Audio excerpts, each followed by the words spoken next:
सिर्फ 10 साल की एक छोटी लड़की अपने दम पर निर्दयता से अपने पूरे परिवार की हत्या कर देती है। और इस पूरी त्रासदी की शुरुआत सेमारंग इलाके के एक जमींदार से होती है। उस जमींदार का नाम था दाशुआई। उसने एक बेहद खूबसूरत महिला दामेई से शादी की थी, लेकिन कई साल बीत जाने के बाद भी उनके कोई संतान नहीं हुई। उसने अपनी पत्नी को धमकी दी कि अगले साल इसी दिन तक उसे एक बच्चा चाहिए। बेबस और परेशान दामेई को एक दिन पता चला कि पड़ोसी गांव में एक शक्तिशाली जादूगरनी रहती है। दामेई तुरंत अपने नौकर के साथ उस जादूगरनी के पास पहुंच गई, लेकिन जादूगरनी ने साफ कहा कि वह काला जादू करती है। जो भी औरत उससे संतान मांगती है उसे एक दुष्ट आत्मा से समझौता करना पड़ता है। जादूगरनी ने बताया कि दामेई एक साथ 2 बेटियों को जन्म देगी।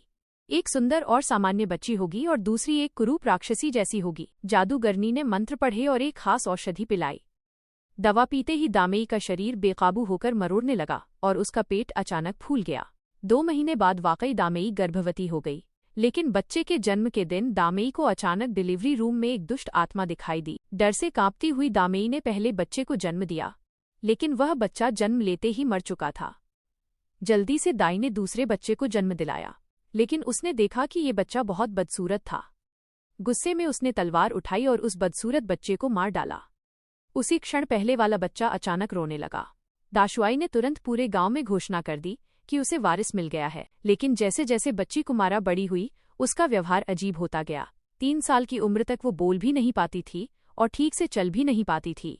दाशुआई को अपनी बेटी से घृणा होने लगी। आखिरकार उसने उसे गोदाम में बांधकर बंद कर दिया।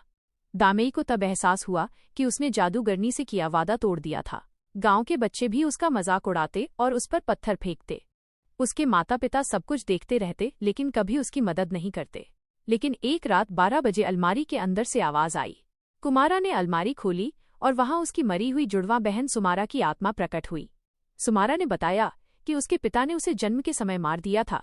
उसने कहा अब से वो कुमारा की साथी बनेगी और उसे किसी से चोट नहीं लगने देगी। एक दिन जब बच्चों ने फिर उसे बुरी तरह सताया तो उसका धैर्य टूट गया।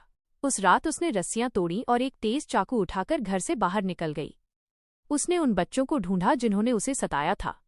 एक एक करके उसने सभी पर हमला किया। कुएं के पास उसने एक बच्चे की पीठ चाकू से काट दी।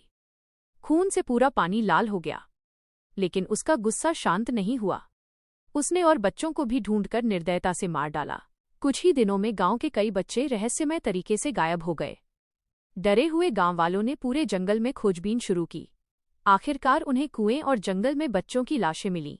गुस्से से भरे गांव वाले कुमारा के घर पहुंच गए, लेकिन जब सबूत सामने आए तो उसे एहसास हुआ कि अब यह सब उसके नियंत्रण से बाहर हो चुका है।